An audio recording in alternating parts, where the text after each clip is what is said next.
Hey guys, and welcome back to my channel. So we are here with another mukbang, of course. So we got some gin ramen with Monterey Jack cheese in it. I've already taken a few bites.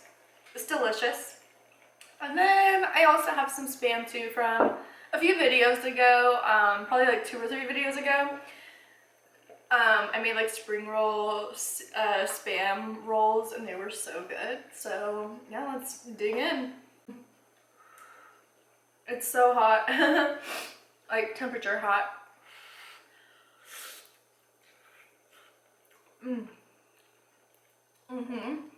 Yup, that's so good. Oh my gosh.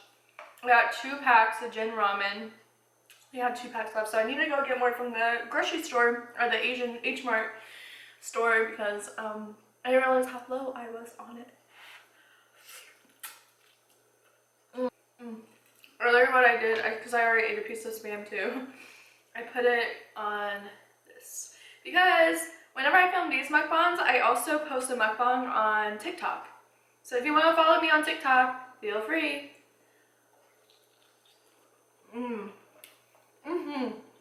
That's so good. Oh my god. People always try to talk crap about spam. I love spam, but I grew up eating it. I'm an Islander, so it's kind of like in my blood to eat it, so.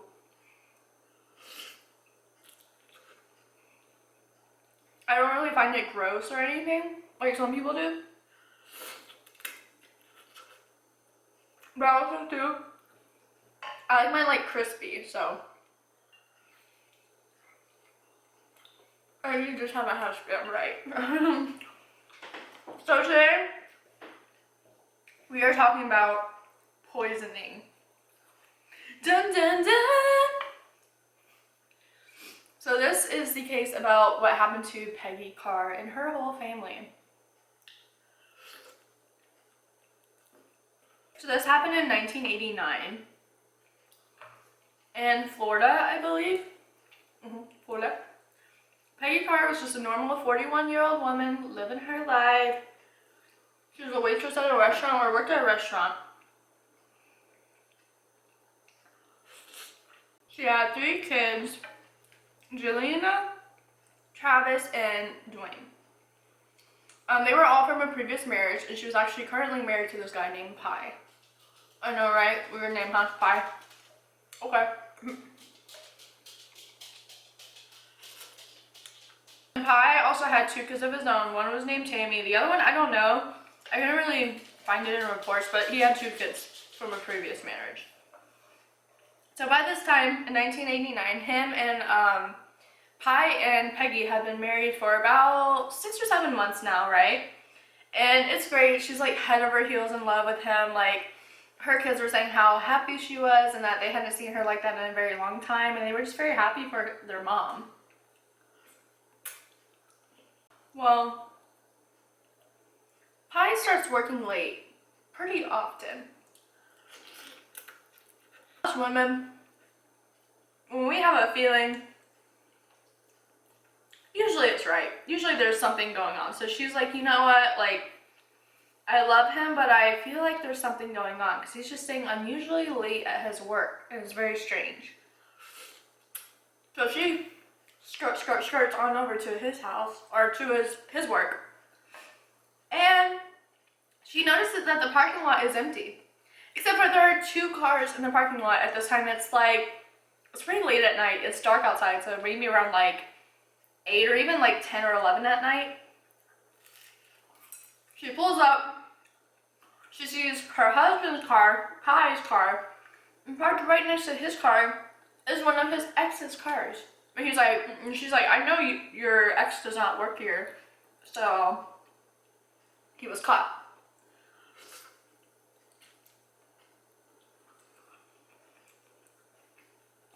So I guess she didn't confront them there. Like, I don't know if they were in the car, because if they were in the car, they would have probably seen that it was her. I don't really know what happened really that night, but she's just like, you know what? I'm a queen. I don't deserve things like that. So she leaves, goes home and tells her kids, come on, we're gonna pack up, we're leaving. I'm not doing this right now. I'm like, okay, mom, like, you know, like, what's going on? And she basically tells him, like, hey, I found out that your stepdad is cheating on me.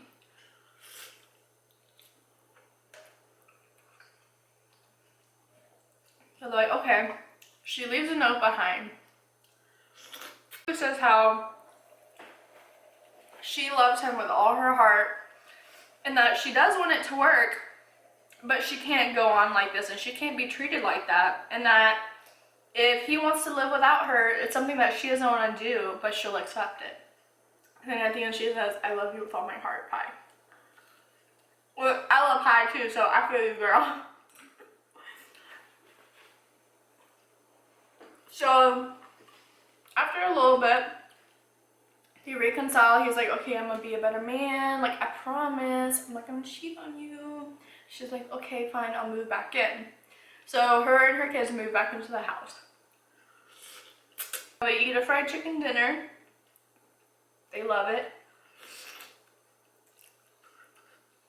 And Pie's like, I gotta go. I have this hunting trip I've been planning for a while.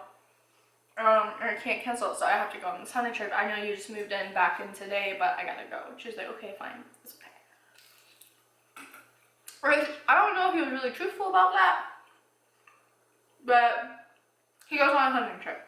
And when he comes back, he's like told by all the kids, like, cause even his kid, Tammy, lives there, and they're all like, Peggy's been acting really strange, like she feels really sick, her stomach hurts, she has this really intense burning sensation inside of her.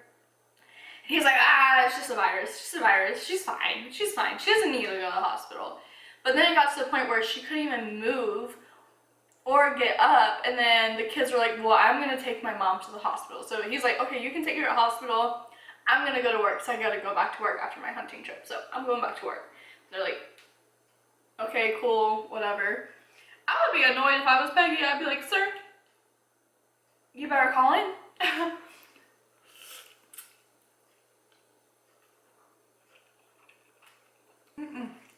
It's so good. Will I be able to finish it all? Maybe. We'll see. Slow and steady wins the race, right?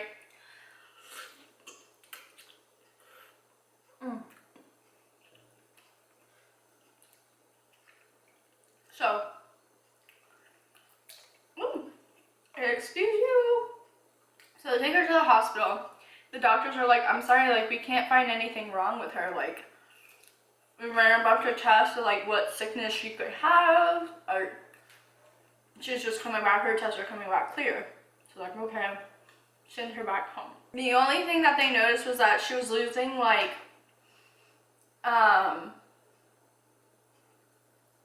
movement and, like, stiffness in her face. So I guess her face was kind of becoming, like, droopy. Kind of like, I guess, like, almost, because what I got from the articles, the one I was like, it was kind of like similar to, like, when you have a stroke and your face kind of, the muscles kind of stop working in your face.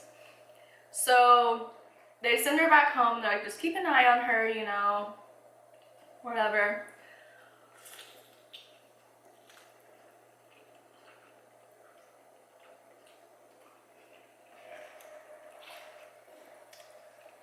The next day comes around, the kids are like, no, my mom is not okay, like, something's wrong. So they take her back to the hospital.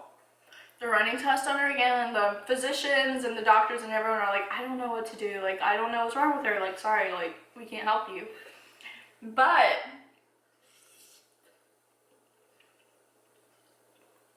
this one physician notices. He's doing a test for her, and she has him sit up. He has her sit up real quick. As she sits up from the hospital bed laying down, he notices chunks of her hair are just chilling on the pillow. Now, I leave hair everywhere. Sometimes borderline chunks. So, is my boyfriend trying to kill me? No, I'm kidding. That's not a good joke to make. But anyways, my hair does fall out, but not like how this was. It was like chunks of hair. So the physician's like, that's really weird. You're actually going to stay here for a minute because I know what usually causes things like this. And he's like, usually poisoning can cause hair loss. So they run tests on her for poisons.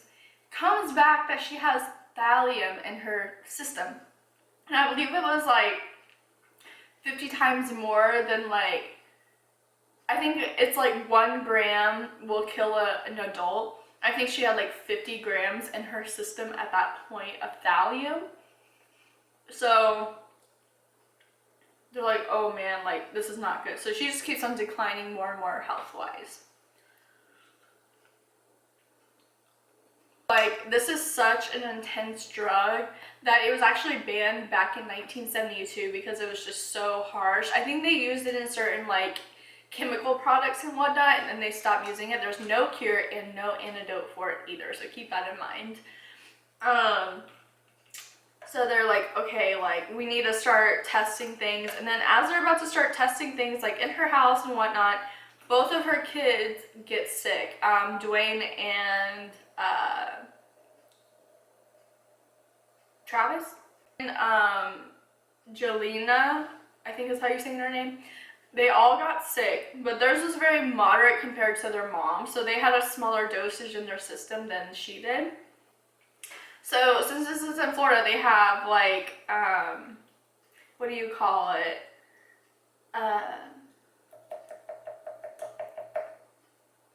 Orange trees.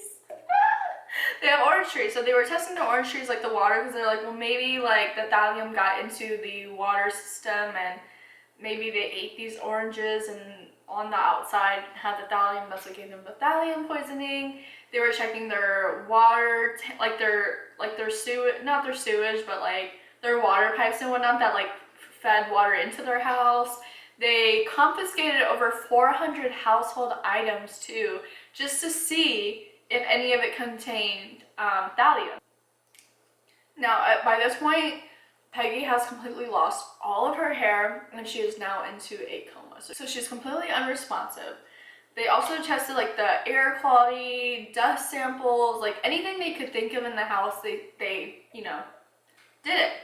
Well, as they were testing, they found these empty soda bottles, specifically Coke bottles, which is funny because I love Coca-Cola. Like, I am a recovering Coca-Cola addict. I used to drink like a 12-pack in a day. And now I'm only down to 1 little mini can a day, so I am like 2 years sober on my Coca-Cola addiction or whatever. So I was like, thallium poisoning Coca-Cola? Maybe that's even more of a reason to quit drinking Coca-Cola. So they find that in the empty bottles are remnants of thallium because it leaves like a powdery substance at the bottom of the Coke bottles. And then also the unopened Coke bottles that were still left in the case that they had not drank yet also contained thallium too. By this point, they're like, everyone in the family is going to get tested, not just the people that are showing symptoms. So everyone had thallium in their system, including Pi, the husband who was the main suspect at the time, except for one of Pi's daughter, Tammy, because she only drank Diet Coke. So maybe if you drink Diet Coke, maybe that's good for you. Even though it's bad for you too, but you know. Anyway, so their main suspect was him because he was having an affair and also too, the kids were the ones who kept on bringing Peggy to the hospital. He never brought her to the hospital. He always brushed it off as like, oh, she's fine. So that also raised a lot of questions about his intentions with his wife and how he felt about her health. So I'm definitely not going to finish this. This will be a snack later on. I know I should have just done 1 pack. But I was like, 1 pack doesn't look like enough. I put 2 packs. I wish I could have done like 1.5 packs. That would have been probably perfect.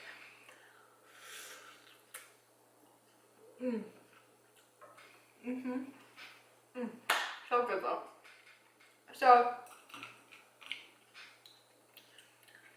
they're questioning him and he was like, I didn't do it, like, and then even too, they started thinking like, he has poisoned himself, like, unless he's really psycho, like, would he poison his own self to make him not look guilty? Then also too, the way that the Coke bottles were like opened and then put back on, they were like, he ain't that smart for this. Like, they're like, this is like an extremely intelligent person who knows science and just how to get away with things like this that, you know, did this. So they started questioning the family and like family friends too. And friends were like, you know, does it have something to do with that threatening letter that they got sent a few months ago? And by this time the FBI are involved because, like I said, thallium, there's another case too that happened in California that apparently, like how I said there's no antidote. Well, I remember reading about this case a long time ago. I need to look it up and see which one it is. But they had thallium poisoning from their spouse poisoning them. And they actually, in like one of the CDCs over there, or like one of the places, it's like very like underground government, so government will come at me. But from what I remember that case, they were able to pull a lot of strings like the FBI was, and they were able to get the antidote for thallium. So I think to normal public knowledge and whatnot, they try to say that there is no antidote, but I think there is actually like deep underground and like the government type deal, there is a cure for thallium. So, just saying. I'm just saying. But anyways, the FBI are involved by this time. And so the FBI are like, what letter are you talking about? And they're like, yeah, they got sent like this threatening letter. It was addressed to Pi, but it was funny because they spelled Pi's name wrong. They spelled like actual Pi because his name was spelled P-Y-E. So like interesting. And it was like saying that basically their family had a whole month to evacuate their house and leave Florida and never come back again. And if not, there would be consequences. And so then like, okay, so this is even more reason to look at Pi because first off, like, would he send this letter to the family just to like make it, you know, seem like someone else was sending it, and then also purposely like misspelled his name too, so it would like even more obviously like, hey, like I didn't send this to myself, I would spell my name right. So they were like even more just focused on Pi. And I got the timeline mixed up, but I think at this time when they were like finding out about the letter, they didn't know that Pi was positive for thallium yet. But basically the second he tested positive for thallium, he was ruled out as a suspect. So, which was kind of weird because I would still keep him as a suspect because I'd be like, oh, he's crazy. Like, he poisoned his own self too to get rid of his wife. Like, oh wow, he's like crazy. So the FBI sends out a profile of who they think did this. White male, extremely intelligent, very into true crime, maybe even has extensive books on it, maybe watches a lot of shows on it, but is very obsessed with true crime. They said they might even borderline like fantasize about murder and poisoning and things like that. They even actually, which I thought was very interesting, it kind of made sense. They actually related him that he has a very similar profile to someone who would be a bomber. So, because a lot of people were saying too that, like with, also too that he also probably does not do well with conflict, which is also a lot of bombers' perspectives too. They do the bombing because you don't have to actually confront whoever you're upset with. And then also too, another thing that I didn't think of when the FBI was talking about the profile, that I was like, oh, that's very true. Like they said about non-confrontation, another part of that is whenever you're killing someone, it's even if they're a stranger, it can still be a very intimate thing that happens. Especially if you're like choking someone to death or like things like that, because usually they're staring into your eyes usually. So, and a lot of people don't realize how hard it is actually to strangle someone. It actually takes like anywhere from like 10 to 20, 30 minutes to actually fully strangle someone to death. So it's a very like long, intimate process. So they were saying that this person most likely was doing this because they did not want confrontation and to have to like actually look at who they're killing as they're actively killing them. So they find out that the Coke bottles that were in their house were just randomly set on their porch at one point. and they just took them in and they ate them with their fried chicken dinner. And that's how they all got poisoned. They assume that with how much the mom had in her system that she probably drank at least 1 to 2 or 3 cans or like bottles, while the other family members only drank like 1. And then Pie's level was very low, and he was like, well, I did drink it, but I had like a splash of it with my bourbon. So he was like, so my cup was basically full of bourbon, but I had a little splash of Coke in there to like make it a mixer. So that explained everyone's different levels. So they're like, okay, she must have really loved soda, which also was like, wow, that would be me, the soda addict just getting poisoned. Love that for me, like love that. I started interviewing the neighbors, and the neighbors are very interesting people, to say the least. So they have Dr. Diana Carr, not related to Peggy Carr, because Peggy also, her last name is Carr, but they are not related at all, just coincidentally neighbors that have the same last name. Very weird. So Peggy is actually very, very smart. She has, I believe, like a master's or something like that in chemistry. She also was a orthopedic or some type of doctor, surgeon type deal for a while.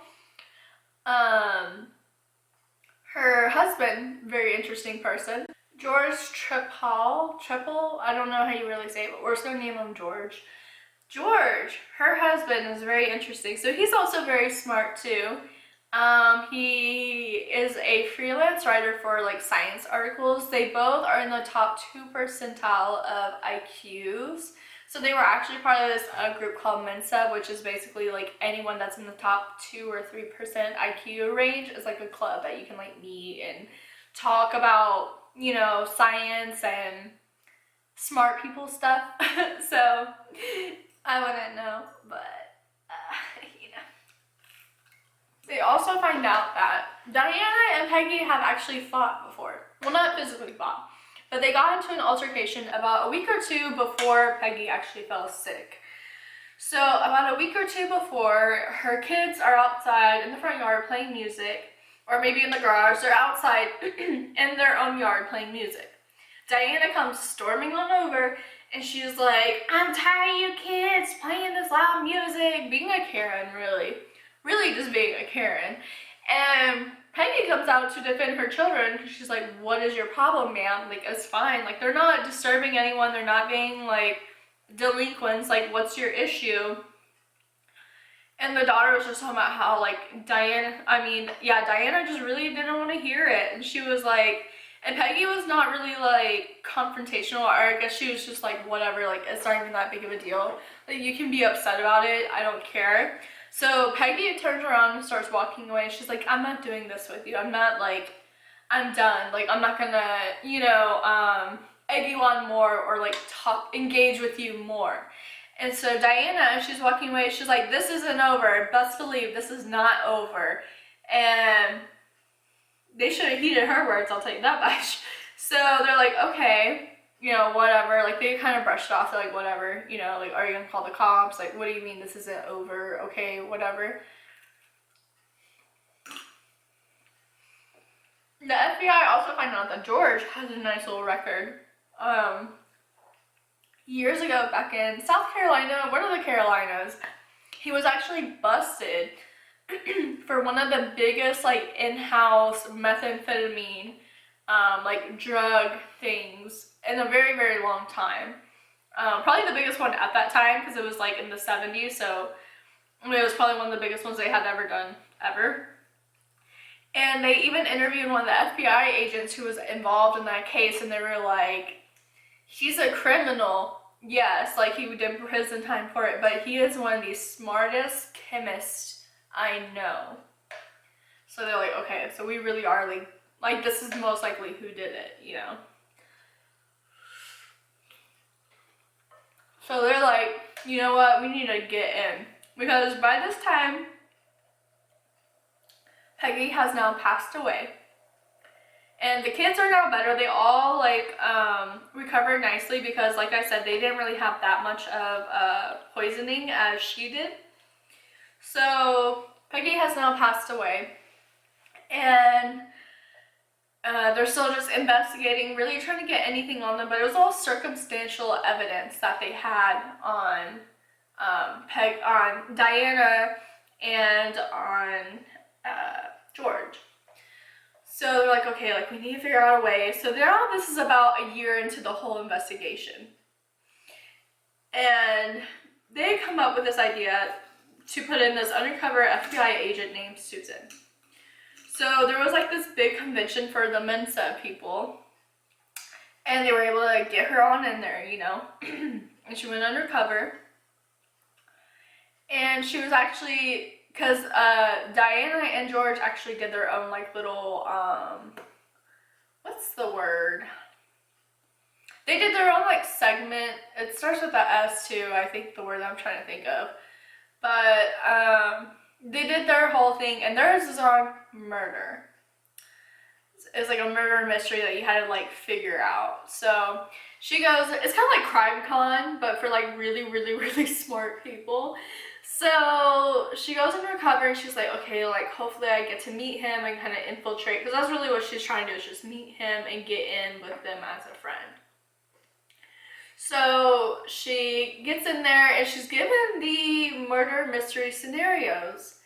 And what do you know? One of the murder mystery scenarios is poisoning.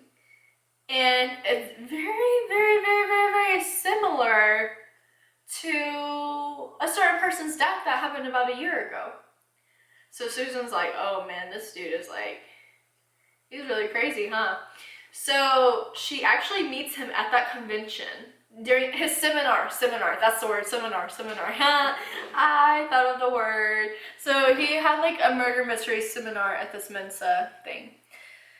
So they become friends, she kind of infiltrates, you know, and it works out because later on, they decide, George and Diana, that they don't want to live in their house anymore, but they don't want to sell it.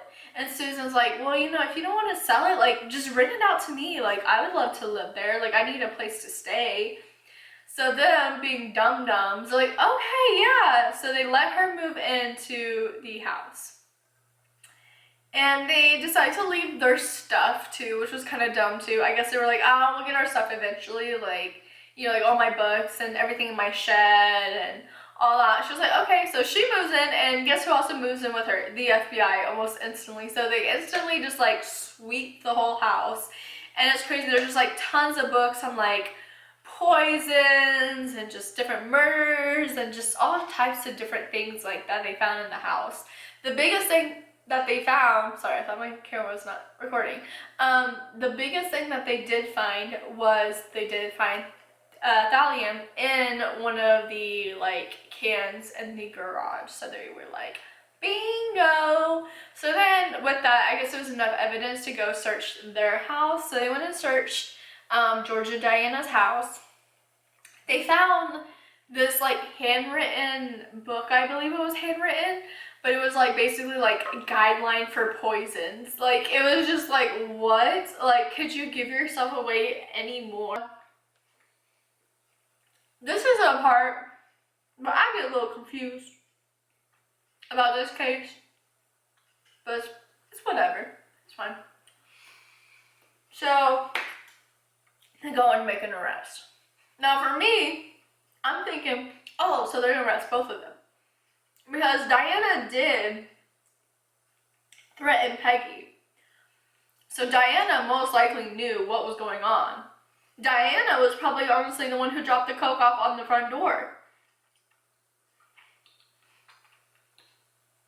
Only George is charged with the murder and the attempted murders. Which is great because there's still justice, but I feel like she should have been charged too. Because she knew what her husband was doing. Like, she knew. But whatever. So he is charged with first degree murder, I believe. Maybe even capital murder, because he was actually given the death penalty. And then he was also charged with attempted murder on the whole entire Carr family. So yeah. So his biggest like rebuttal, which was like, okay, like they already knew he was going to do that, was that it was all circumstantial evidence. But there was a lot of really good circumstantial evidence, because the only physical evidence that they had was that he was in possession of thallium, and that it was like the same thallium that was found in the resistance. So that's really what tied them together and was able to like prosecute him. But the other circumstantial evidence was that during his interviews with the police, he used the same wording and same phrasing as he did in the letters. So it was like, okay, dude, you obviously wrote this letter. Like her or her husband, like Pi did not write these letters, like, or, you know, like someone else didn't write these, like, you definitely wrote these letters. And then later on, I think he ends up coming out saying like why he did it. He was like, well, it's just so, I just couldn't take them anymore, and then I left that threatening letter, and they're just idiots. Because when you get a threatening letter, what do? Like, you move, you listen to the letter. If you find food on your front porch, you don't eat it. Like, they're idiots.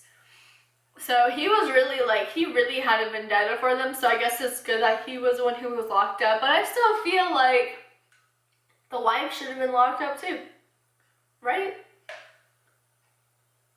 I don't know, but I thought this was a really interesting case. I hope you guys enjoyed it. But yeah, I will see y'all in the next video. Bye.